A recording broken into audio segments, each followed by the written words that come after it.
Le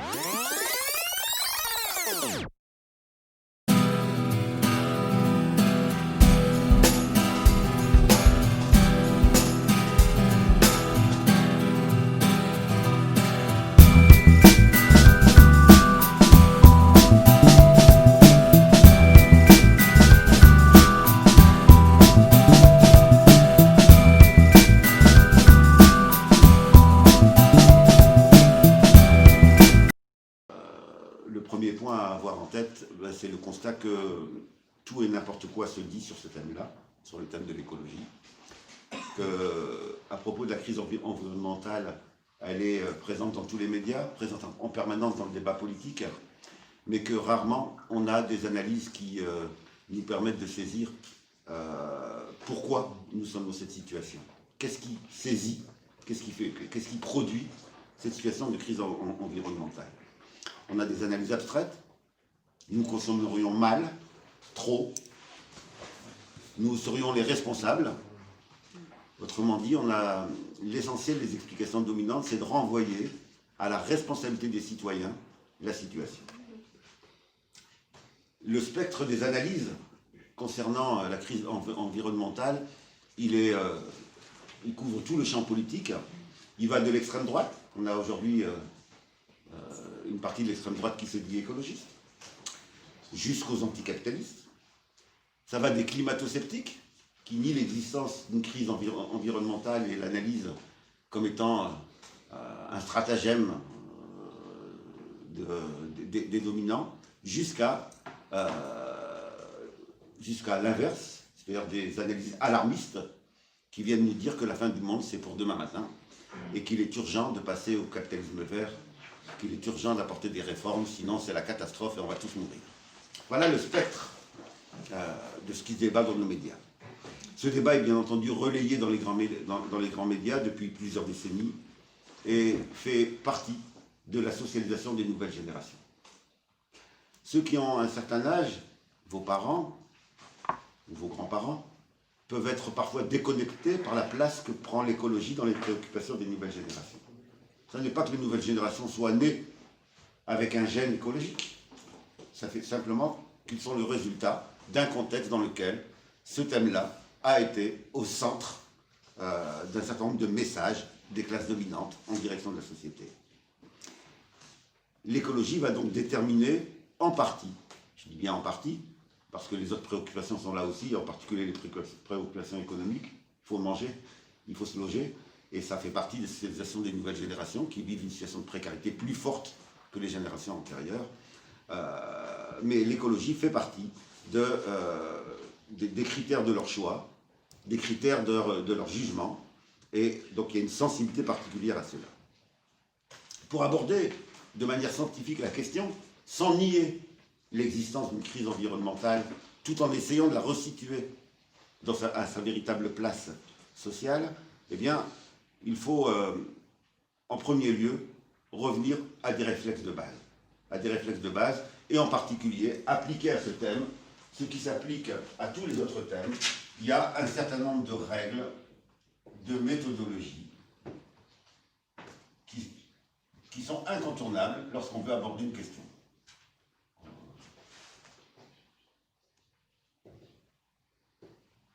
Je sais pas, il parle n'importe comment, donc excusez-moi.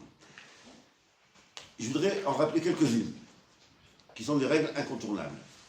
Que l'on utilise le langage, puisque vous êtes étudiant et lycéen, on vous a appris la méthode scientifique, on vous apprend les méthodes des sciences sociales, on parle de tout ça. Que ce soit dans le langage des sciences sociales tel que vous l'apprenez au lycée ou à l'université, ou dans le langage militant, dans un langage plus matérialiste, eh bien dans les deux cas, un certain nombre de règles reviennent. Première règle, la contextualisation. Aborder un sujet sans le contextualiser, c'est-à-dire sans le remettre dans son contexte, dans ses contextes économiques, historiques, juridiques, etc., c'est se garantir de ne rien comprendre. Par exemple, lorsqu'on vous dit, pour dédouaner les pays impérialistes, que la Chine est le principal pollueur du monde, en vous donnant un chiffre, sans ramener ce chiffre à la population chinoise, on ne contextualise pas. Et donc, on en arrive à ne rien comprendre. Effectivement, la Chine, en émission de CO2, est la plus importante, mais pour une population qui fait un quart de l'humanité. Ramenée à l'individu, eh bien, nous n'avons plus cette situation-là. La Chine n'apparaît plus comme le principal pollueur. C'est dire l'importance de la contextualisation, et tous les dominants de tous les temps ont toujours développé des thèses sans les contextualiser, sans les mettre dans leur contexte. Et donc, première règle, la contextualisation. Et si vous voulez employer un langage militant, la même règle, on la retrouve par exemple chez Marx. Il appelle ça la première loi de la dialectique. C'est la règle de la connexion universelle. Tous les phénomènes sont liés. Donc c'est la même règle, mais comme on ne peut pas reconnaître que Marx est un scientifique, on l'a appelé contextualisation dans les sciences sociales. Et donc, cette règle basique, elle nous apprend quoi? Elle nous apprend que comprendre une question, ça suppose de la resituer dans ses rapports avec tous les facteurs qui vont déterminer la question. Le contexte économique d'abord, parce que toutes les questions sont en lien avec le contexte économique, avec des questions qui reviennent inévitablement. Lorsqu'on parle d'écologie, comme de toutes les autres questions, on a à se poser la question, quels sont les intérêts en jeu? On a à se poser une seconde question, qui a intérêt à quoi en matière environnementale? Et on a intérêt à se poser une troisième question, qui paye dans son existence la crise environnementale? Ces questions-là, si on ne se les pose pas, eh bien, on va avoir un discours écologique qui est déconnecté du réel. On va avoir un discours écologique qui va, par exemple, proposer de faire payer les plus pauvres, comme certaines mesures qui sont mises en avant pour lutter contre la crise de l'écosystème terrestre. On a donc une première réponse élémentaire à cette première règle, qui nous donne déjà une première orientation. La crise environnementale se situe du côté de ceux qui ont le pouvoir d'influer massivement sur les équilibres naturels. Et donc les classes sociales qui ont le pouvoir d'influer sur les équilibres naturels sont les premières responsables de la crise environnementale. Et lorsqu'on renvoie à tous les citoyens, eh bien, on indique qu'on a refusé de contextualiser. Les classes dominantes et leurs intérêts économiques les mènent à des choix précis. Et ces choix précis expliquent l'existence d'une crise environnementale. Une autre réponse évidente qui nous vient de cette première règle, c'est que ceux qui payent dans leur chair cette crise, ce sont d'abord les pays dominés du Sud, le tiers-monde, et ensuite les classes populaires du Nord. Nous ne sommes pas donc dans le même bateau lorsqu'on parle de crise environnementale, contrairement au discours consensuel qui nous est donné dans les médias, comme si, face à la crise environnementale, il n'y aurait plus de classe sociale. Les classes sociales n'ont pas le même rapport à la question de l'écologie. Ils n'ont pas les mêmes intérêts par rapport à l'écologie. Et donc, nous verrons plus loin qu'une écologie qui ne s'ancre pas dans les classes populaires est une écologie qui ne peut qu'être incomplète, qu'être insuffisante, qu'être inconstante et incohérente. Seconde règle méthodologique que vous avez, si vous êtes à l'université déjà appris ou que vous apprendrez en y allant, eh bien, c'est la règle du mouvement ou de la diachronie. Si vous êtes dans le langage des sciences sociales, vous allez parler de diachronie. Si vous voulez utiliser le langage marxiste, c'est la loi du mouvement permanent. Dans les deux cas, c'est la même loi en réalité. C'est-à-dire que comprendre une situation, comprendre une question, que ce soit l'écologie ou une autre question, comprendre une question, c'est la situer dans le temps. À quel moment elle apparaît? Y a-t-il eu des aggravations ou des ralentissements? C'est quoi l'histoire de cette question? Si on n'inscrit pas une question dans le mouvement, eh bien, on ne comprend rien à ce qui est en train de se passer. Et donc, ça nous pose des questions très précises que nous avons à nous poser pour l'écologie comme pour toutes les autres questions. Depuis quand peut-on dater l'apparition d'une crise environnementale? Et vous faites attention en rentrant chez vous, désormais une côte à la radio, vous verrez, jamais, jamais, les commentateurs, les fameux chroniqueurs qui nous parlent tant dans les médias, jamais ils vous dateront l'apparition de la crise environnementale. Comme si elle avait toujours existé. comme si c'était une malédiction de l'humanité. Et ça n'est pas pour rien. Hein. Cherchez à dater la crise environnementale, je donnerai quelques éléments après, ben vous verrez, elle date de l'apparition du capitalisme. Comme sur les autres questions, tenter d'inscrire le mouvement, de prendre en compte la datation, nous oblige à repérer la cause productrice. Elle nous renvoie à la dimension de la cause et non simplement aux dimensions de conséquences. Et donc, première question, peut-on dater l'apparition de la question? Seconde question, quelles sont les grandes évolutions constatées depuis son apparition? Et en particulier, là aussi, ces grandes évolutions n'intéressent pas nos chroniqueurs et nos commentateurs médiatiques, ni les grands partis qui se réclament de l'écologie. Pourquoi? Bien parce qu'elles mettraient en évidence quoi? Une aggravation brusque, rapide, affreuse, depuis les années 90. Années 90, ça vous dit rien? C'est les débuts de la mondialisation capitaliste, de ce que les médias appellent mondialisation. C'est-à-dire la destruction de toutes les entraves au commerce, à la circulation des marchandises, la destruction par le Fonds monétaire international de toutes les protections douanières des pays du tiers-monde, de toutes les protections du droit du travail, etc. Et on voit bien l'accélération de la crise environnementale à partir de ce moment-là. On peut donc là aussi, sur cette seconde règle, apporter déjà quelques petits éléments de première conclusion. La première réponse élémentaire sur la base de cette règle situe l'apparition du phénomène au même moment où se développe en grand le système capitaliste qui est apparu quelques siècles auparavant, mais le 19e siècle est le moment où ça se développe en grand. Et ça n'est pas un hasard de retrouver un monsieur qui est plus à la mode, qui s'appelle Karl Marx, comme étant le premier à avoir signalé l'existence d'une crise environnementale dans le capital. Marx est le premier à le souligner. Autrement dit, tous ceux qui découvrent l'écologie aujourd'hui ont 2 siècles de retard. Et il le découvre et il le met en avant à propos de quoi? C'est ce qu'il a appelé la crise de la fertilité du sol anglais. C'est dans l'analyse de la fertilité du sol où il constatait une baisse de la fertilité massive du sol, dans lequel il va relier l'industrialisation massive telle qu'elle a été produite par les capitalistes et la destruction de ce qu'il appelle le capital naturel. Seconde réponse, toujours sur la base de cette seconde loi, c'est le constat d'une aggravation rapide dans la décennie 90, c'est-à-dire le lien entre crise environnementale et mondialisation capitaliste. Voilà les 2 règles de base communes au discours officiel dominant dans les sciences sociales aujourd'hui. Maintenant, il faut les compléter, puisque je suis matérialiste, par 2 autres règles qui sont spécifiques aux apports d'un auteur comme Marx. La 3e règle donc, que propose Marx, c'est la règle de la contradiction, qui explique que toute question nouvelle est le résultat des contradictions de la période antérieure. Ce sont les contradictions d'une période qui donnent naissance à une nouvelle réalité. Et donc, ça nous oblige à nous poser un certain nombre de questions. De quelle contradiction sociale est née la crise climatique ou la crise environnementale? De quel fonctionnement social est-elle le résultat?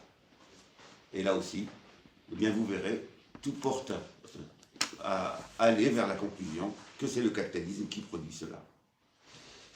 Là aussi, 2 éléments de réponse sur cette 3e règle, 2 éléments de conclusion. C'est le lien entre la crise climatique et les intérêts collectifs et individuels d'une certaine classe qui, dès le XIXe siècle, va produire la surproduction et la course au profit. Et la seconde réponse, c'est au cœur du capitalisme, la loi de la concurrence qui va produire la crise environnementale. J'y reviendrai. 4e règle, qui n'existe pas, on ne vous apprendra pas dans les sciences sociales dominantes, mais que Marx propose, c'est la règle du passage du quantitatif au qualitatif. Les changements n'apparaissent jamais brusquement. On ne s'est pas réveillé un matin avec une crise environnementale. On ne peut pas dire le dimanche il n'y avait pas crise et le lundi il y avait crise.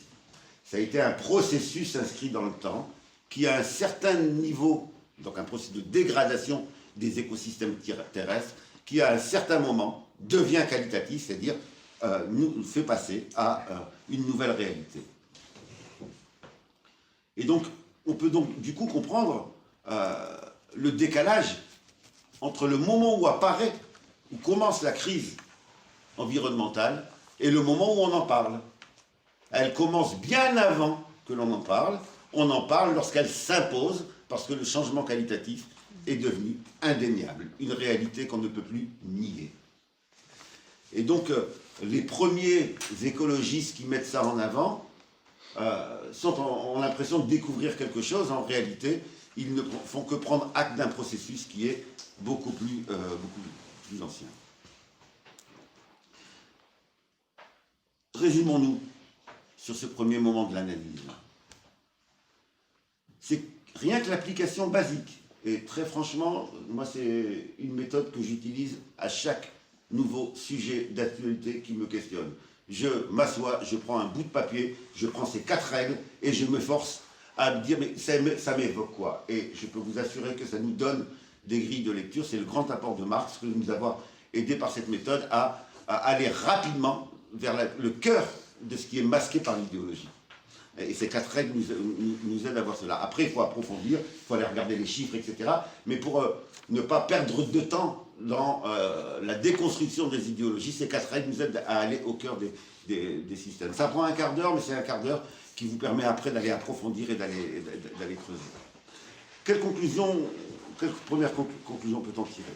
J'en tirerai 3. La première, c'est que la naissance de la crise environnementale puis sa dégradation en crise climatique sont indissociables du système économique global et mondial dans lequel elle s'insère, le capitalisme, règle de la contextualisation. On n'a pas eu de crise environnementale au Moyen-Âge. On n'a pas eu de crise environnementale dans l'Antiquité. On n'a pas eu de crise environnementale dans toutes les sociétés qu'a connues l'humanité jusqu'à aujourd'hui. Il y a eu des phénomènes de catastrophes climatiques qui étaient liés à des cataclysmes, à des météorites, etc. Mais il n'y a pas eu de crise environnementale, c'est-à-dire de perturbation durable de l'écosystème terrestre. Et donc, on est obligé du coup de se poser la question, qu'est-ce qu'il y a de nouveau avec le capitalisme qui va provoquer dans la durée cela? Une seconde conclusion, c'est que le maintien de conditions écologiques viables sur la planète suppose, c'est logique, la rupture avec le système capitaliste.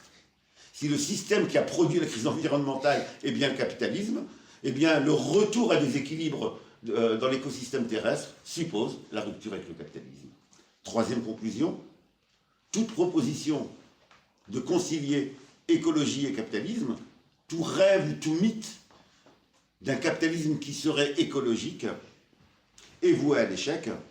Et on a déjà une longue liste des techniques, des méthodes, des théories, des nouveaux mots qui ont prétendu concilier capitalisme et écologie. Je ne rappelle que quelques-uns. Hein. La croissance soutenable, vous vous en souvenez? Le développement durable, vous vous en souvenez? Le marché du carbone, les technologies vertes, les agrocarburants.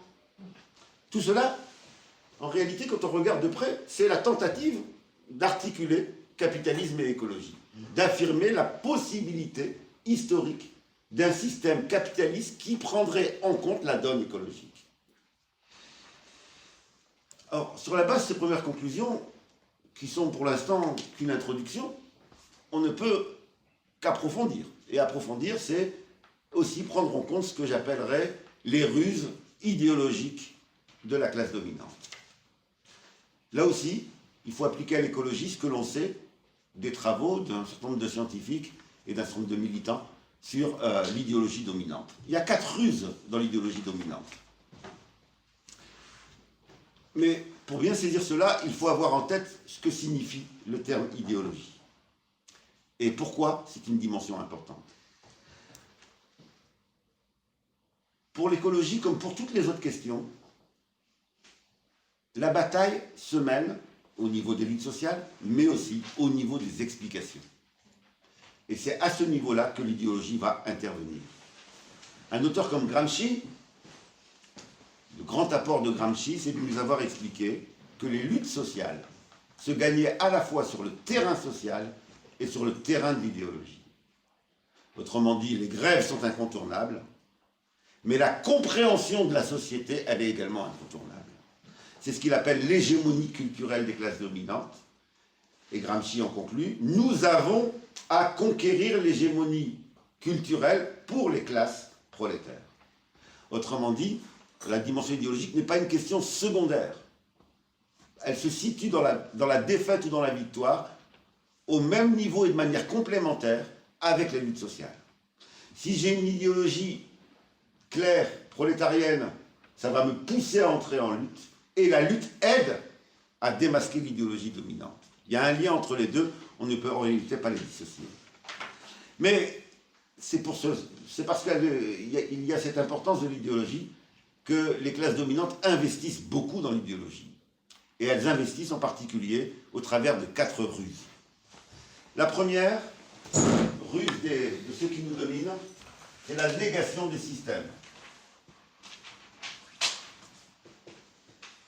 Il n'y aurait pas de système social, et d'ailleurs quand vous parlez de système, on vous dit que vous êtes complotiste. Essayez de comprendre comment un fonctionnement social produit une réalité, on vous dit, oh là là, vous êtes en train de parler de complot, etc. Pas du tout, pas besoin d'aller chercher du côté du complot, il y a juste à essayer de comprendre que ce qui nous arrive n'est pas le résultat du hasard, n'est pas le résultat des individus, mais le résultat d'un fonctionnement global d'une société. Et bien entendu, ce fonctionnement global, on l'abordera après pour voir en quoi il produit la crise environnementale. La négation de la systémie, la négation de la dimension systémique, c'est la négation en réalité de la première règle méthodologique qu'on abordait tout à l'heure, c'est la négation de la contextualisation. La crise environnementale, si on l'enlève du système, elle devient quoi? Elle devient une irrationalité du comportement humain. Vous appliquez cela au coronavirus et à ce qu'on entend aujourd'hui, vous entendez la même chose. Hein. Les citoyens ne sont pas, sont pas disciplinés, ils font n'importe quoi, etc. On n'interroge pas le système, c'est les individus qui produisent ce que nous sommes en train de vivre. Donc, irrationalité du comportement humain, au lieu d'expliquer la réalité par l'irrationalité du système, qui est lié au profit, c'est le système qui est irrationnel au regard des besoins humains. Mais là, on va renvoyer aux individus. Certains vont donc parler, par exemple, d'anthropocène. Vous avez entendu parler de ce mot? L'anthropocène, on aurait une scène, anthropo c'est humain, hein. Donc c'est l'humanité qui serait responsable de la crise environnementale. Si on est cohérent avec ce que je disais tout à l'heure, il faudrait parler de capitalocène et non pas d'anthropocène. C'est quoi cet être humain dans lequel tous les humains seraient responsables de la crise environnementale? Le patron au même niveau que l'ouvrier, la multinationale qui décide d'aller polluer ou d'aller détruire des écosystèmes entiers, et le consommateur qui a eu le malheur de mettre la mauvaise bouteille dans le mauvais sac de triage. C'est ça que ça signifie que de renvoyer à l'anthropocène. C'est d'oublier que l'humanité n'existe pas en elle-même. L'humanité est traversée par des classes sociales, et que les classes sociales n'ont pas le même pouvoir de décision en fonction du système social dominant. On retrouve sur toutes les autres questions la même démarche de négation de la systémie. Le trou de la Sécu ne sera pas expliqué par le fonctionnement du système social, mais va renvoyer à votre consommation abusive de médicaments. Ben oui, vous consommez trop de médicaments ou de soins. Le trou des caisses de retraite est renvoyé à l'allongement de la durée de vie et non pas au fonctionnement systémique. Et donc à chaque fois qu'on nie le système, on devient aveugle sur la réalité. Et c'est comme cela que des ouvriers peuvent avoir des positions réactionnaires. Parce que l'idéologie dominante les a amenés à ne pas regarder du côté du système, mais à regarder du côté de facteurs d'irrationalité, de facteurs individuels, d'autres facteurs. Là, pour le dire de manière un peu plus scientifique, la négation de la surdétermination systémique est la principale ruse idéologique de la classe dominante. Mais ça n'est pas la seule. La seconde, et en lien avec la première, c'est l'individualisation des explications. Quand vous niez le système, il reste quoi? Il reste l'individu. Et donc, c'est nous, c'est toujours les individus qui deviennent responsables, parce qu'on a nié le système. On ne porte pas de masque, c'est ça qui a provoqué le coronavirus. On est indiscipliné, on consomme trop de médicaments, et puis on trie mal, on trie pas assez, on prend trop sa voiture, etc. C'est toujours l'individu à qui va être envoyé l'explication d'un phénomène social. Un des avantages pour les classes dominantes de la négation de la systémie est donc de renvoyer l'explication d'un problème social au comportement individuel. En matière écologique, tout le monde l'aura compris, la négation du systémique conduit à des logiques de culpabilisation collective. Chacun est responsable de la crise climatique parce qu'il a oublié de mettre la bouteille d'eau dans la bonne poubelle. Les changements de comportement individuel, aussi importants soient-ils, ne seront pas capables d'inverser les tendances actuelles, en particulier parce que les principaux responsables de la destruction de l'environnement ne sont pas les individus, mais bien les grandes entreprises capitalistes, via leur mode de production, mais aussi via les contraintes de consommation qu'ils imposent au reste de la société. Je voudrais juste donner un chiffre pour illustrer l'aspect ridicule de la thèse de l'Anthropocène. Les humains seraient responsables de la crise environnementale, ou de l'explication individualiste.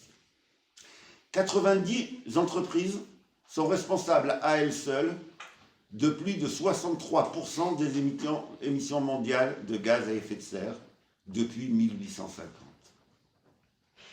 J'ai pris que les 90 entreprises les plus importantes. Ce qui reste de la part du côté de l'irrationalité de l'individu, c'est une part marginale. La crise environnementale ne provient pas des comportements individuels. Et en plus, ces comportements individuels sont déterminés systémiquement par l'appel à la consommation, l'organisation de l'obsolescence programmée qui pousse à consommer encore plus, etc. Donc on est bien sur une responsabilité qui est évidente. Et toutes les ruses de l'idéologie sont pour masquer cette responsabilité flagrante du système de production. Troisième ruse de l'idéologie dominante, l'inversion des causes et des conséquences. Là aussi, à chaque fois que vous entendez une émission télévisée sur un sujet quel qu'il soit, le chômage, la crise, etc., notez dans l'intervention, prenez un petit bout de papier et un stylo et notez. Le chroniqueur, là, il a posé quoi comme cause et quoi comme conséquence. Et essayez d'inverser. Essayez de prendre la conséquence, présentez-la comme la cause, et la cause comme la conséquence. Par exemple, on vous dira, on a un problème avec l'immigration comme un main, c'est des communautaristes. Donc la cause, ce serait le communautarisme. On peut aussi considérer le communautarisme, et tous les travaux, même à ça aujourd'hui, tous les travaux sérieux, comme une conséquence de la politique de logement, des inégalités économiques qui poussent certains, qui contraignent certains à habiter dans certains espaces. L'inversion des causes et des conséquences est une des ruses du système dominant. Cette cause-là, enfin cette ruse-là, apparaît généralement lorsque la réalité d'une question devient indéniable, lorsqu'elle s'impose. On ne peut plus nier aujourd'hui que les inégalités, enfin que quand on a une couleur noire ou arabe, on a des chances d'habiter dans certains secteurs d'habitat. Plus personne ne peut le nier. Pendant longtemps, on l'a nié. Aujourd'hui, on ne peut plus le nier. C'est tellement massif qu'on ne peut plus le nier. Alors, du coup, on va venir expliquer ça par l'inversion des causes et des conséquences. Puisqu'on ne peut plus le nier, on l'explique autrement. Cette ruse permet de désarmer les révoltes. Elle présente les conséquences d'une situation comme étant des causes, afin, bien entendu, de masquer les véritables causes. Lorsqu'on nous dit que les comportements individuels, qui sont une conséquence du système social, sont la cause, ça nous empêche de voir la véritable cause, qui est le fonctionnement du système social, c'est-à-dire le profit. Et on pourra retrouver ça dans toutes les questions sociales. En matière écologique, la crise de l'écosystème terrestre, avant d'être une cause, est une conséquence d'un système précis. la croissance capitaliste est la cause de la crise écologique dont le chômage massif et permanent est un autre aspect. Dernière ruse de l'idéologie dominante, dissocier l'indissociable. On va dissocier des éléments de la réalité qui sont indissociables. On va par exemple dissocier l'homme et la nature. Le propre du discours sur la crise environnementale est une dissociation de l'homme et de la nature. On nous dit l'homme détruit la nature, comme si l'homme n'était pas un élément de la nature. On met en avant une coupure arbitraire entre l'homme et la nature, c'est ce qu'on appelle en philosophie le dualisme. Vous prenez une réalité, vous la coupez en deux. Vous avez très fréquemment ce type d'explication. La classe dominante y tient tellement, parce qu'elle nous empêche de voir les véritables situations, que ça s'est traduit en adage, en dicton, et que, y compris entre nous, on peut le dire en pensant que c'est des sagesses populaires. Par exemple, il y aurait le cœur et la raison. N'importe quoi, hein. On a tellement l'habitude de le dire qu'on ne questionne plus. Il y aurait l'âme et le corps. Là aussi, on est tellement habitué qu'on ne le questionne plus. Et il y aurait la nature et l'homme. L'homme est arbitrairement expulsé de la nature, alors qu'il en est une composante, et on va le mettre en opposition avec cette nature. Et y compris, ça peut conduire à des analyses fascistes. Il y a tout un courant du fascisme qui est écologique, qui se prétend écologique, et qui va donc vouloir imposer à l'homme, par la contrainte, le respect d'une nature qui est absolutisée, d'une nature qui est considérée comme étant une réalité extérieure à l'être humain. C'est ce qui va permettre des comportements de colonialisme écologique. Aujourd'hui, on a des courants écologiques qui prétendent qu'il faut imposer par leur contrainte à certains pays du tiers-monde le respect de la nature, y compris par des embargos, par des contraintes, etc. Cette mise en opposition arbitraire de l'homme et de la nature, elle n'est pas neutre. Elle a un sens. Si c'est une ruse sociale, c'est tout simplement parce qu'elle permet de dater la crise environnementale, non pas du capitalisme, mais de l'apparition de l'humanité. Notre drame, ce serait l'apparition de l'humanité. Bien entendu, pour ce faire, on est obligé de nier toute une partie des acquis des sciences historiques. Et en particulier, le fait que pendant des millénaires, les sociétés humaines se sont harmonisées avec l'écosystème terrestre. Il suffit pour ceux qui connaissent un peu les cultures paysannes d'écouter un paysan, je parle des paysans, hein, pas des industriels de l'agriculture, d'écouter un paysan pour voir en quoi il est complètement articulé avec la notion d'écosystème terrestre. Moi, je suis toujours surpris quand je vais en Algérie et que je discute avec le paysan moyen, y compris analphabète, etc., comment il est en mesure de s'insérer dans un cadre d'écosystème terrestre. Et quand je dis ça, c'est pas pour idéaliser les sociétés pré-capitalistes, qui avaient d'autres oppressions, mais sur la question du rapport à la nature, nous étions dans un homme entièrement mis en cohérence avec les écosystèmes terrestres. Ce n'est donc pas l'homme qui est responsable de la crise de l'écosystème, mais certains hommes, d'une certaine époque, celle de l'apparition du capitalisme. Si on veut démasquer ces ruses du social, on est donc obligé de se poser une question très, très concrète. Qu'y a-t-il de si spécifique au capitalisme pour qu'il ait pu enclencher ce processus de crise environnementale? Je voudrais souligner, pour répondre à cette question, quelques caractéristiques du capitalisme et voir les conséquences écologiques de ces caractéristiques. Première caractéristique propre au capitalisme, qui le distingue de tous les modes de production antérieurs, qui le distingue de toutes les sociétés qu'on a connues antérieurement, et encore une fois, il ne s'agit pas d'idéaliser ces sociétés, puisqu'elles avaient d'autres oppressions liées à d'autres questions, c'est la question de la fin et des moyens d'une société. Une des manières en sociologie de définir une société, c'est de la considérer comme l'articulation d'une finalité et de moyens pour atteindre cette finalité. C'est ce qu'on appelle l'articulation entre la fin légitime et les moyens légitimes. Si on veut définir le capitalisme, quelle est la fin légitime du capitalisme? On nous propose quoi? Le profit. Ouais, le profit, ou la consommation, peu importe, ça dépend à qui on s'adresse. La modernisation, la belle vie. Oui, mais derrière c'est... Et le moyen légitime... Pour aller travailler, tu payes ceci, mais tu nous fais pas chier, tu gagnes de l'argent et hop.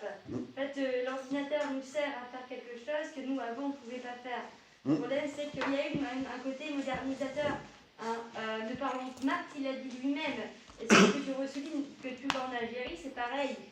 Marx, à un moment donné, quand il a immigré en Afrique, parce qu'il se cachait du pays où il était, en Allemagne, sur ceci, il a vu les paysans d'Algérie, du Maroc, il a vu comment c'était la vie différente en Afrique du Nord. Parce qu'à cette époque, lui, quand il était en Europe, il a vu quoi? Il a vu des industries commencer à arriver chez lui. Le problème, c'est qu'en Afrique, à ce moment-ci, il ne vivait pas d'industrie, il ne vivait pas de charbon, il vivait de terre et de bouffe, et de très bonne bouffe. Vous voyez ce que je veux dire? Et il faut arrêter cette connerie. J'en reviens à dire que le capitalisme a fait énormément de soucis au niveau de l'écologie, mais ça revient à nous dire quand est-ce qu'on a commencé, nous, les humains sur Terre, à vérifier ça? C'est quand, je vais être clash sans le dire, c'est quand Hiroshima a tombé et a cassé une ville en 2 pompes, vous voyez? Une ville inexistante. N'oublions pas que les problèmes du capitalisme, c'est le renforcement aussi des armes, guerre, pour tuer. Le capitalisme a tué au niveau écologique, guerre. Vous voyez ce que je veux dire? On a vu un déferlement total d'Hiroshima. Une bombe, plus de ville, on met. Une deuxième bombe, plus de ville du tout, vous voyez? Voilà. Ok. Et donc... quelle est la fin légitime? C'est effectivement la consommation. Donc on nous dit vous serez heureux en consommant. Et le moyen légitime, c'est le travail. C'est ce qu'on nous dit, travailler pour pouvoir consommer. En réalité, si on compare le capitalisme à toutes les sociétés antérieures, et comme je suis un grand optimiste, aux sociétés futures, parce qu'on va finir par la battre, ce capitalisme, la spécificité du capitalisme, c'est de proposer comme fin la dimension économique. Et tout le reste de l'existence, c'est des moyens au service de cette fin. La famille, l'éthique, tout le reste, la morale, tout doit être déterminé à la finalité économique. L'économie devient le centre des choix. Et ça n'est que l'économie qui est le centre de choix. Dans toutes les sociétés antérieures, l'économie était au service d'une autre fin. Une fin religieuse, une fin de défense du groupe familial, de défense de la tribu, de l'honneur collectif, peu importe, et donc c'est pour cela que l'avenir ne ressemblera pas aux sociétés pré-capitalistes, mais l'économie était limitée, réfrénée par rapport à un autre critère. Avec le capitalisme, tout est inversé. Le capitalisme est le premier système de production qui va considérer tout le reste de l'existence comme devant être au service de l'économie. Et donc l'économie n'est plus un moyen, mais devient une finalité. Bien entendu, une classe sociale précise avait intérêt à cela, c'était la classe dominante qui émergeait, c'est la classe des propriétaires des moyens de production.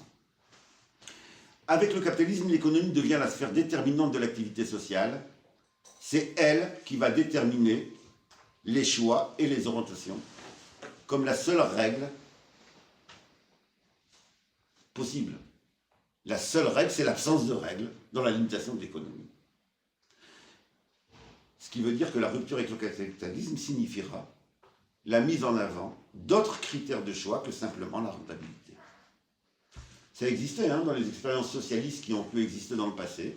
On pouvait décider un investissement dans un secteur non rentable, mais qui correspondait à des besoins sociaux. Avec le capitalisme, cela n'est pas possible. Avec le capitalisme, une société humaine s'insère dans la nature par la médiation de la marchandise. En fait, pour le capitalisme, il n'y a que le développement de la marchandise qui est importante. Et dans l'explication que je vous donnais tout à l'heure de la première crise environnementale qui est analysée par Marx, Marx nous dit la chose suivante. En exigeant des taux de rendement en discordance avec les potentialités intrinsèque des terres cultivées. C'est-à-dire pour maximiser le profit, on a demandé à la terre plus que ce qu'elle pouvait donner. On a déconnecté, le système de production devient une réalité déconnectée de son ancrage naturel. Autrement dit, le capitalisme, par course pour le profit, à maximum de profit, demande à la nature plus que ce qu'elle ne peut donner à un moment donné. Je dis bien à un moment donné parce qu'avec les progrès scientifiques, la nature peut donner plus à d'autres moments. Mais le capitalisme ne connaît pas cette rationalité qui est de prendre en compte ce qu'un écosystème peut donner à un moment donné, tout simplement parce qu'il est dans la course au profit.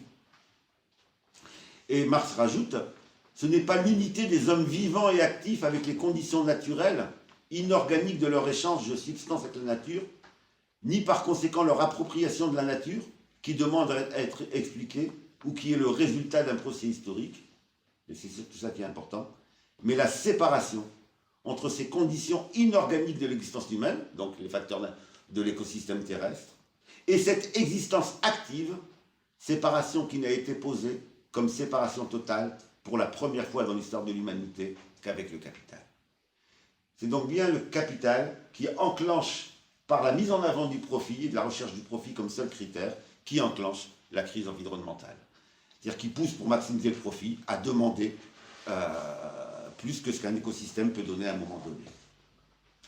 Bien sûr, il peut exister des capitalistes individuels qui soient sensibles à l'écologie. Parce qu'ils ont vu une catastrophe. Parce que dans leur trajectoire, ils ont pu être les spectateurs des dégâts de l'environnement, etc. Donc bien sûr que ça existe.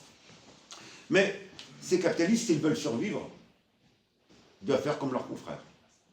S'ils introduisent dans leurs dépenses la préoccupation écologique, ils auront moins de profit et donc disparaîtront au profit d'autres capitalistes. Marx souligne d'ailleurs, donne un exemple qui est que je garde toujours en tête à chaque fois que je suis devant quelqu'un qui est contradictoire. Marx nous dit, vous savez, il y a des capitalistes chrétiens qui pleurent en licenciant. Mais ils licencient quand même. Donc vous pouvez avoir un capitaliste, sincèrement, préoccupé par l'écologie. Mais ça n'empêchera pas, pour survivre à la concurrence, pour se maintenir par rapport à la concurrence, de contribuer à la reproduction du système. Dans un tel système, le capitalisme, la préservation de l'écosystème terrestre ne peut être prise en compte qu'à la seule condition qu'elle ne contraint pas la dynamique économique, qu'elle ne diminue pas les profits. C'est cela le capitalisme vert. C'est introduire des doses d'écologie qui ne remettent pas en cause le fonctionnement global du système. Et dès que le fonctionnement social global du système est mis en danger, on arrête l'introduction d'éléments économiques. Donc, on a une première spécificité du capitalisme qui est de transformer la sphère économique comme finalité, alors qu'en réalité, elle devrait être un moyen. L'économie, pour tous les progressistes de la planète, devrait être un moyen au service du bonheur humain et non pas une fin en soi. Or, le capitalisme pose l'économie comme fin en soi. Seconde caractéristique du capitalisme qui a des conséquences sur la dynamique environnementale. La loi de la concurrence et sa conséquence inévitable, l'anarchie de la production. Il n'y a pas de capitalisme qui puisse échapper à une production anarchique. Tout simplement parce que la maximisation du profit est basée sur l'idée que les capitaux doivent entrer en concurrence. Le moteur du capitalisme est le profit. Le choix des possesseurs de capital va donc s'orienter vers les secteurs porteurs de profit maximal. Si c'est la production de chaussettes qui est la plus rentable, les capitaux vont s'orienter vers la production de chaussettes. Ils vont tellement tous s'orienter, enfin la majorité, s'orienter vers cette production de chaussettes, qu'on va produire trop de chaussettes. Et on aura une crise. Ça s'appelle la crise de surproduction. C'est comme ça que fonctionne le capitalisme. Et c'est ça la source des crises. Et c'est pour ça que les capitaux se déplacent. La bourse, c'est quoi? C'est le déplacement des capitaux. On me dit que le blé, c'est plus rentable. Je vends mes actions de chaussettes et j'achète du blé. Et on va produire plus de blé. Jusqu'à produire trop de blé par rapport à ceux qui peuvent l'acheter. Non pas qu'on ait trop de blé, hein, mais ceux qui peuvent acheter du blé ne sont pas assez pour acheter tout le blé qui est produit. Et donc, inévitablement, le capitalisme produit de la surproduction Autrement dit, l'anarchie de la production est inévitable sous le capitalisme. Or, qu'est-ce qui produit aujourd'hui le développement de la crise de l'écosystème terrestre? Ben, c'est des productions inutiles, des doublons dans les productions, qu'on est obligé de détruire, après. Parce que l'anarchie de la production, c'est également des doublons inutiles. Plusieurs entreprises en concurrence vont produire les mêmes produits. Je pourrais prendre là aussi qu'un exemple, je ne vais pas vous assommer de chiffres, parce que généralement on les oublie, et donc c'est le raisonnement qui compte. Donc juste un exemple qui est parlant. On a deux sociétés, deux multinationales privées, Iridium et Globalstar, qui ont envoyé chacune des dizaines de satellites, qui permettent, des dizaines de satellites, pour assurer deux couvertures du globe en satellites concurrentes. C'est des milliards et des milliards de dollars de dépensés. L'humanité aurait besoin d'un seul de ces systèmes. On est bien dans de l'anarchie. Hein, on a produit. C'est comme si vous aviez deux voitures, en réalité, alors qu'il n'y en a qu'une qui suffit. Mais je prends cet exemple-là, vous pouvez l'appliquer à tout. Hein. A-t-on vraiment besoin d'autant d'opérateurs de téléphonie mobile qui vont tous investir dans des infrastructures? France Télécom, Bouygues, SFR, etc., etc. On voit bien que la loi de la concurrence pousse à multiplier des productions, des investissements et donc de la consommation d'énergie qui ne sont pas nécessaires pour la couverture des besoins humains. Ce n'est pas le besoin qui est déterminant sous le capitalisme, mais le fait de damer le pion aux concurrents. Ce n'est pas l'existence d'un besoin, puisque là, une couverture satellite suffirait. C'est damer le pion au concurrent qui a déjà investi là-dedans. C'est la même loi de la concurrence qui va conduire à ce qu'on appelait l'obsolescence programmée. Et quand je parle d'obsolescence programmée, c'est pas seulement, ça, les écologistes le dénoncent volontiers, c'est pas seulement le fait qu'ils mettent dans nos portables que dans 3 ans ça soit supprimé. C'est produire des objets incompatibles entre eux, des câbles électroniques incompatibles entre eux, pour les brosses à dents électriques, l'aspect brosse qui soit pas universel, etc. Tout cela, c'est la loi de la concurrence qui pousse à cela, pour rendre prisonnier le consommateur de l'endroit où il a acheté son produit. Mais tout cela est une multiplication des dépenses d'énergie, une multiplication de la crise de l'écosystème. Résultat, nous n'avons que 20% des appareils qui sont réparés, qui sont réparables et réparés. On pourrait imaginer une gestion qui soit socialisée de la réparation, mais cela supposerait une rupture avec le capitalisme. Autrement dit, aucune rationalité n'est possible sous le capitalisme, aucune production cohérente n'est possible sous le capitalisme. Vous aurez repéré que jusqu'à présent, je n'ai pas parlé de réduire la consommation des gens, de décroissance, etc., parce qu'il n'y a pas besoin de cela. Si déjà nous avions une production qui ne soit pas anarchique, eh bien la question de la décroissance ne se poserait pas, comme elle est mise en avant par certains. Je voudrais citer Rosa Luxembourg, une grande théoricienne marxiste, qui nous explique justement cette impossibilité pour le capitalisme d'avoir une production rationnelle. Là où la bourgeoisie est chez elle, dit-elle, la seule loi qui préside au rapport économique est celle de la libre concurrence, ce que je disais juste avant. De ce fait, tout plan, toute organisation ont disparu de l'économie. Dans l'ensemble qui ouvre les océans et les continents, ni plan ni conscience, ni réglementation ne s'affirment. Des forces aveugles, inconnues, indomptées, jouent avec le destin économique des hommes. Certes, aujourd'hui aussi, un maître tout-puissant gouverne l'humanité qui travaille, c'est le capital. Mais sa forme de gouvernement n'est pas le despotisme, c'est l'anarchie. Elle parle de l'anarchie de la production, bien sûr. Autrement dit, sous le capitalisme, aucune planification n'est possible. Or, résoudre la crise de l'écosystème terrestre suppose des investissements d'ampleur qui nécessitent une planification. Et donc on est bien là dans l'impossibilité pour le capitalisme de répondre à des questions collectives durables, de répondre à des questions qui renvoient au destin de toute l'humanité.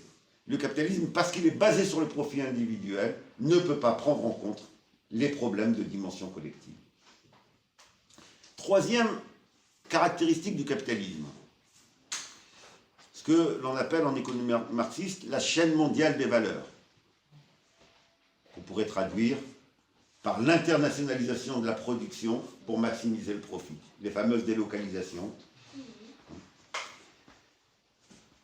Pour bien saisir cette troisième caractéristique, il ne faut pas simplement parler du capitalisme, mais du capitalisme de notre époque, qui est le capitalisme de l'époque de la mondialisation. La dite mondialisation est le dernier âge du capitalisme, et elle se caractérise par la destruction. Je dis bien la destruction, parce que ça a été imposé. Par exemple, pour les pays du tiers-monde, les plans d'ajustement structurel du Fonds monétaire international ont obligé chacun des pays du tiers-monde à enlever toutes les protections de la guerre qu'ils avaient.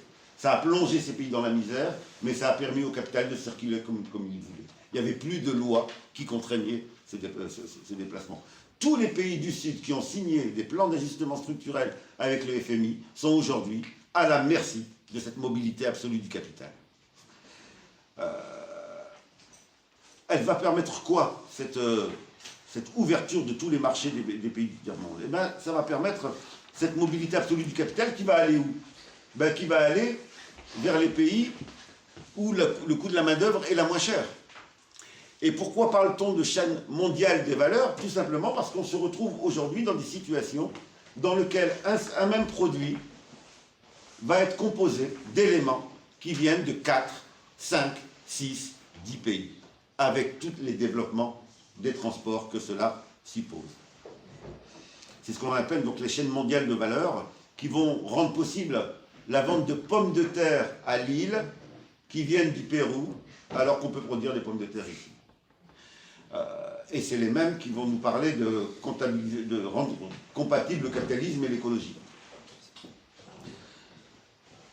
On cite souvent des exemples de marchandises qui font plusieurs fois le tour de la Terre au cours de leur production. Par exemple, on a des jeans qui peuvent parcourir 65 000 km avant d'être vendus. La logique du profit capitaliste va donc nous conduire à ce que le jean soit fait avec du coton filé en Turquie, teint en Bulgarie, tissé à Taïwan, assemblé avec des boutons et rivé en Tunisie. C'est ça la logique de la mondialisation capitaliste. Ça n'est pas une mise en cohérence de ce que chacun des pays peut apporter aux besoins de sa population et de la population du monde. Cette mise en concurrence pousse à multiplier ces coûts inutiles en matière de transport.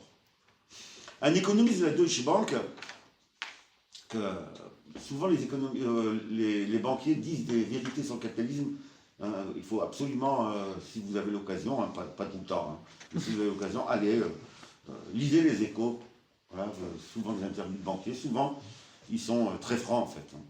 Et voilà ce qu'il nous dit. Le modèle actuel, nous le savons, est arrivé au bout de ce que nous pouvons imposer à la planète. Donc il est très conscient ce banquier. Mais il rajoute, mais mes clients n'investissent qu'avec des promesses de profit et cela ne va pas changer.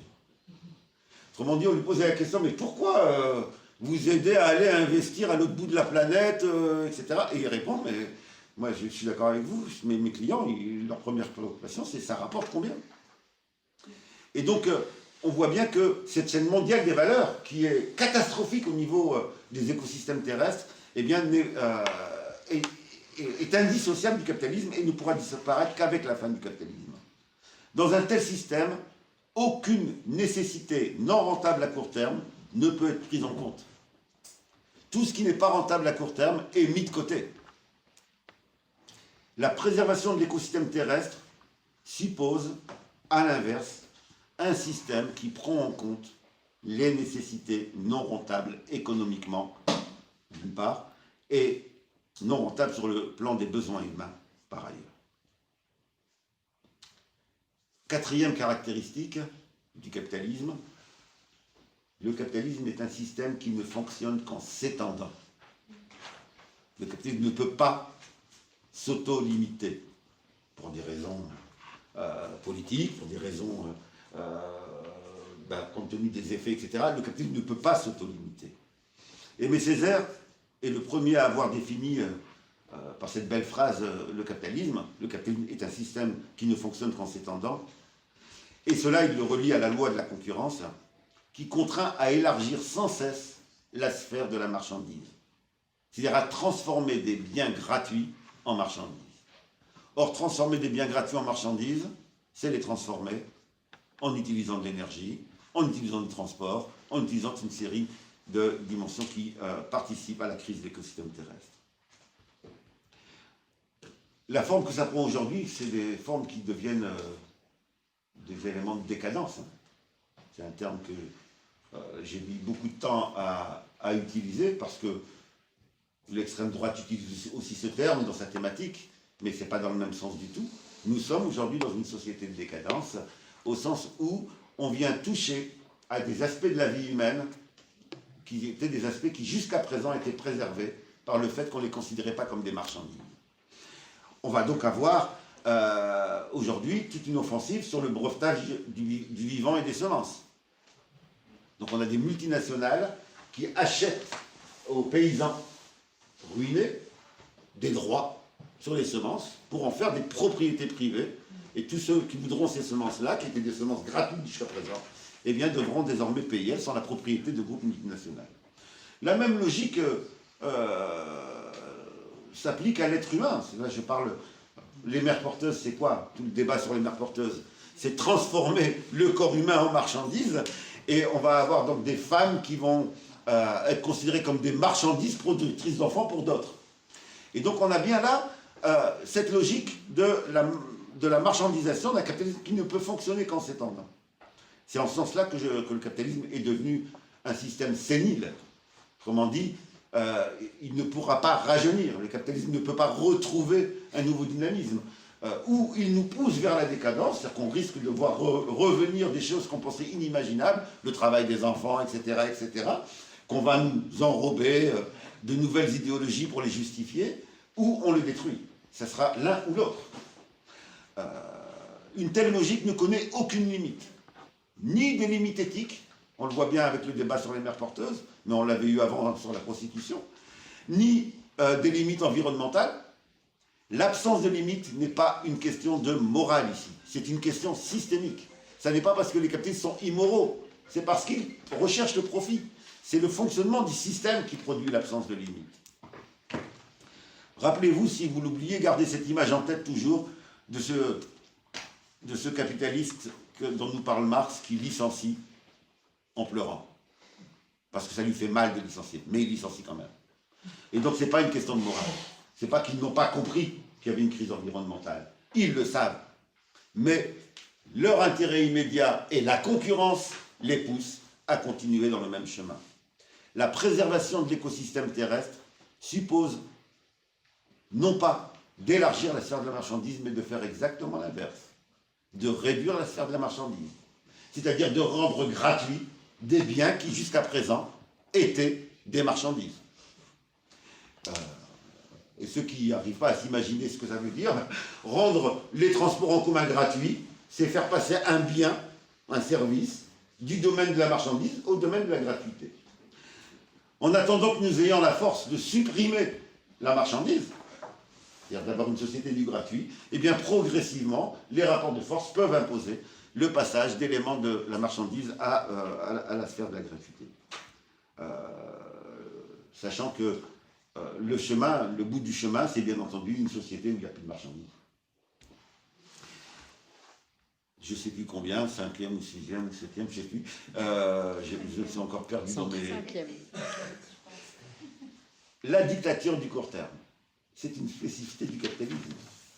Dans les sociétés précapitalistes, comme elles étaient souvent à fondement religieux, le terme c'était l'éternité. C'était pour mériter le paradis. Donc c'était le très long terme. C'est ce qui expliquait qu'on pouvait réfréner la sphère économique. Dans une société socialiste, Ben, le terme, c'est la reproduction de l'humanité, les besoins de l'humanité, et y compris des nouvelles générations. Donc on prend en compte dans les choix les conséquences sur les nouvelles générations. Donc c'est le très long terme. Sur le capitalisme, c'est le très court terme. Dans les écoles de management, ils apprennent à gérer à 3 mois.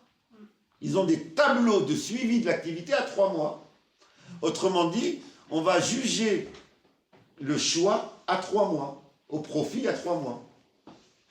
Au même moment où la crise environnementale nous pousserait à regarder sur 100 ans, sur les effets sur les nouvelles générations, on a au contraire du côté de la gestion du capitalisme un rétrécissement encore plus fort des critères de profit. La bourse, regardez, qu'est-ce qu'on appelle CAC 40 ? Hein, vous allumez votre télé, on vous dit le CAC 40. Ben regardez, au jour le jour, il regarde, ça bouge comment ? Et les capitaux bougent d'un jour à l'autre. On est sur du très court terme. Peut-on lutter contre le déséquilibre de l'écosystème terrestre avec un système qui fonctionne dans les très courts termes? Bien entendu, non, vous avez la réponse rien qu'en posant la question. La temporalité du capitalisme est contradictoire avec la temporalité de l'écosystème terrestre. La logique du besoin et de la nécessité est sur le long terme, alors que la logique du profit est sur le court terme. Toute société qui est basée sur le profit est contradictoire avec la préoccupation écologique, ne peut qu'aggraver la crise environnementale. C'est ce qui va expliquer d'ailleurs les arguties des partisans du capitalisme vert. Que nous disent-ils? Ils ont bien compris que la préoccupation environnementale, c'est aussi le fait que beaucoup de gens sentent qu'il y a quelque chose qui ne va pas dans ce système. Ils sentent que les multinationales, quand même, elles sont plus responsables que moi qui ai mal trié, etc. Les gens, voilà, soit ils l'ont compris, ils le disent, soit ils le sentent. Et donc, le capitalisme vert va venir introduire le long terme. Mais il introduit le long terme dans quoi? Il introduit le long terme pour imposer l'idée d'un catastrophisme. Ça y est, on va mourir. Et donc on nous dit, à 50 ans, si on ne change pas, voilà ce qui va arriver. À 100 ans, voilà ce qui va arriver si on ne change pas. Donc ils ont bien compris la préoccupation de long terme, donc ils l'introduisent. Ça, c'est au niveau du diagnostic. Donc ils prennent le long terme au niveau du diagnostic. Mais que propose-t-il en termes de solutions? Le court terme. Ils reviennent au court terme en termes de solutions. Le court terme, c'est les bons gestes. Les seules propositions, c'est les bons gestes. Faites des bons gestes et vous allez être sauvés. La caricature de cela, c'est le charlatan Pierre Rabhi, j'espère qu'il n'y a pas de gens qui aiment ce gourou, qui nous dit, pour parvenir au changement, il faut que chacun fasse sa part. C'est beau, hein?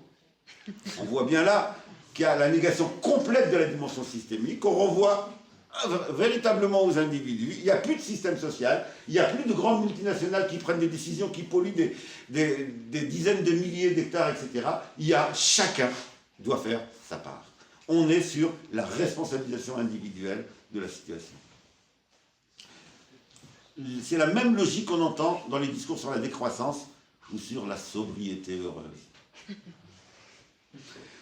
On va se baser sur le long terme pour le diagnostic, mais on va nous proposer des solutions de court terme.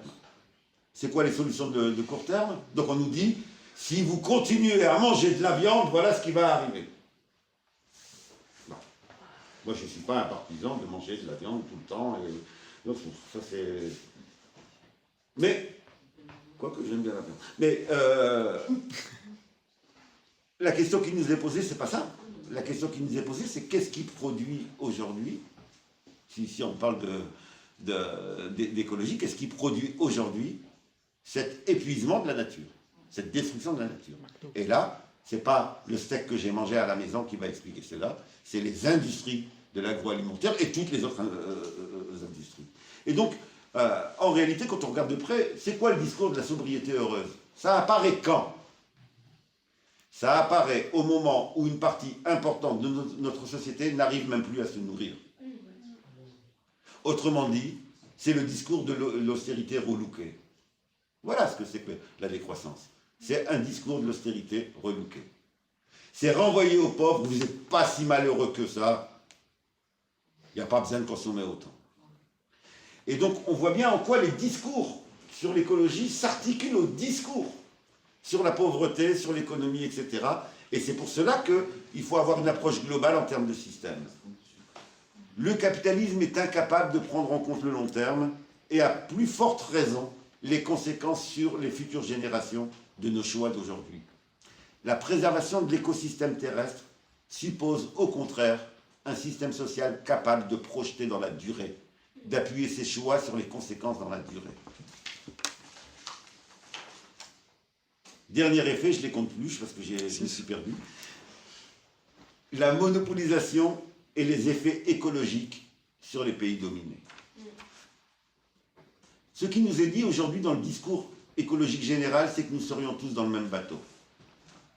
Il faut regarder la réalité en face. Bien entendu que nous souffrons tous de la crise environnementale, mais pas au même niveau. Les pays du sud de la planète payent de manière beaucoup plus profonde la question de la crise environnementale. C'est pour cela que l'écologie doit devenir un des éléments de combat des révolutionnaires, des progressistes, des syndicalistes, etc. Parce qu'il y en a qui le payent très cher. Et c'est valable ici aussi au niveau des classes sociales. C'est les plus pauvres qui payent le plus la crise environnementale. Loin de toucher de façon égale l'ensemble de l'humanité, les pires effets de la destruction écologique sont essuyés aujourd'hui par les populations les plus démunies. À la fois au niveau international et à la fois ici, à l'intérieur d'un pays. Le développement inégal du capitalisme fait porter aux pays les plus dominés le poids du pourrissement du capitalisme. C'est ça que ça signifie concrètement. Et la destruction écologique n'en est qu'une manifestation. La nature du commerce contemporain repose sur le pillage et la prédation des matières premières des pays impérialistes et par leurs grands groupes. Et cela va avoir comme conséquence de détruire les espaces de vie des populations. Quand une multinationale investit au Congo pour la production du coltan, elle impose à un Congo qui ne peut pas faire autrement, du fait des contraintes économiques, du fait de la dette, etc., elle impose des conditions d'exploitation qui sont destructrices de la vie humaine. Il faut regarder les progressions de certaines maladies dans les pays du Sud. L'explosion de cancer dans des pays qui n'en connaissaient pas ou qui en connaissaient peu. Et c'est-à-dire que ce que nous vivons, nous, comme conséquence de la crise environnementale, ça n'est rien au regard de ce qui se paye ailleurs. De même que quelqu'un qui appartient aux couches moyennes françaises ne perçoit pas les effets de la crise environnementale, ne paye pas de la même manière que quelqu'un qui appartient au prolétariat, au sous-prolétariat ou à l'immigration. On vient d'en avoir un bel exemple de cette inégalité devant les épreuves. Hein, quand on nous dit on est tous dans le même bateau, c'est un mensonge. C'est vraiment une phrase qu'il faut mettre à la poubelle. Nous ne sommes pas tous dans le même bateau.